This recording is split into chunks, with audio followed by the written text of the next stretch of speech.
but perhaps the most common is that we will identify a country that has resources our corporations covet, like oil, and then arrange a huge loan to that country from the World Bank or one of its sister organizations. But the money never actually goes to the country. Instead, it goes to our big corporations to build infrastructure projects in that country, power plants, industrial parks, ports, things that benefit a few rich people in that country, in addition to our corporations, but really don't help the majority of the people at all. However, those people, the whole country is left holding a huge debt.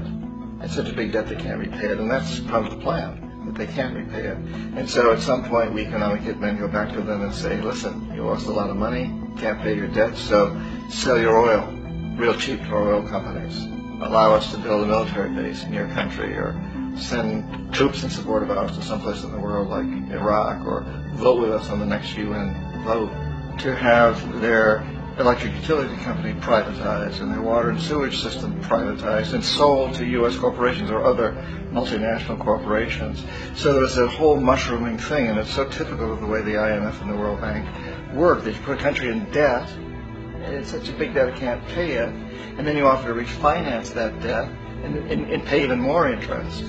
And you demand this quid pro quo, which you call a conditionality or good governance, which means basically that they've got to sell off their resources, including many of their social services, their utility companies, their school systems sometimes, their penal systems, their insurance systems, to foreign corporations.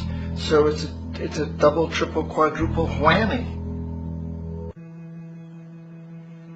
Ecuador for many, many years has been ruled by pro-U.S. dictators, often relatively brutal. Then it was decided that they were going to have a truly democratic election. Jaime Roldos ran for office, and his main goal, he said, as president, would be to make sure that Ecuador's resources were used to help the people. And he won, overwhelming, by more votes than anybody had ever won anything in Ecuador.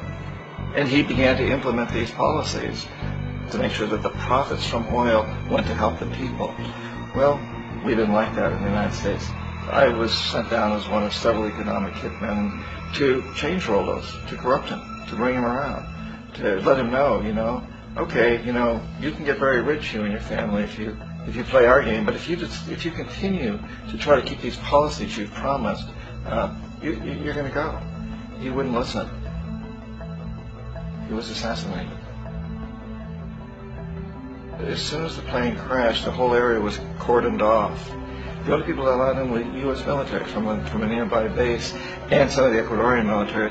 When an investigation was launched, two of the key witnesses died in car accidents before they had a chance to testify. A lot of very, very strange things that went on around the assassination of Jaime Roldos. I, like most people who've really looked at this case, had absolutely no doubt that it was an assassination. And of course, in my position as an economic hitman, I was always expecting something to happen to Jaime, whether it be a coup or assassination, I wasn't sure, but that he would be taken down because he was not being corrupted. He would not allow himself to be corrupted the way we wanted to corrupt him. And in that way, we've really created an empire, but we've done it very, very subtly. It's clandestine. All the empires of the past were built on the military, and everybody knew they were building them. So the British knew they were building them, the French, the Germans, the Romans, the Greeks. And they were proud of it, and they always had some excuse, like spreading civilization, spreading some religion, something like that. But they knew they were doing it. We don't. The majority of the people in the United States have no idea that we're living off the benefits of a clandestine empire, that today there's more slavery in the world than ever before. And in a way, our government is invisible a lot of the time, and its policies are carried out by our corporations on one level or another.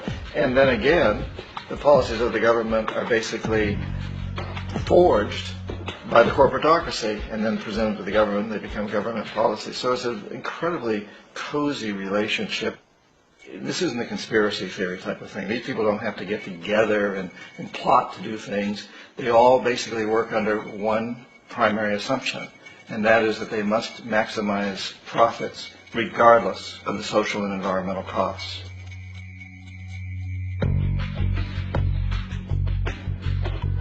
The bank and IMF serve this role on a global scale. The basic scam is simple. Put a country in debt either by its own indiscretion or through corrupting the leader of that country, then impose conditionalities or structural adjustment policies, often consisting of the following. Currency devaluation. When the value of a currency drops, so does everything valued in it. This makes indigenous resources available to predator countries at a fraction of their worth. Large funding cuts for social programs.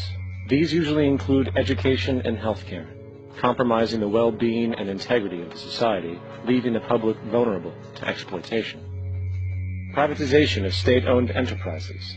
This means that socially important systems can be purchased and regulated by foreign corporations for profit. In the late 1960s, the World Bank intervened in Ecuador with large loans.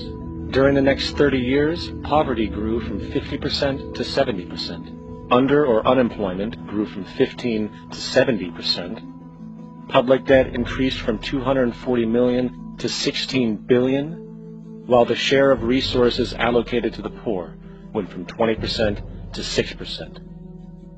In fact, by the year 2000, 50% of Ecuador's national budget had to be allocated for paying its debts. It is important to understand the World Bank is, in fact, a U.S. bank, supporting U.S. interests. But the United States holds veto power over decisions, as it is the largest provider of capital. And where did it get this money?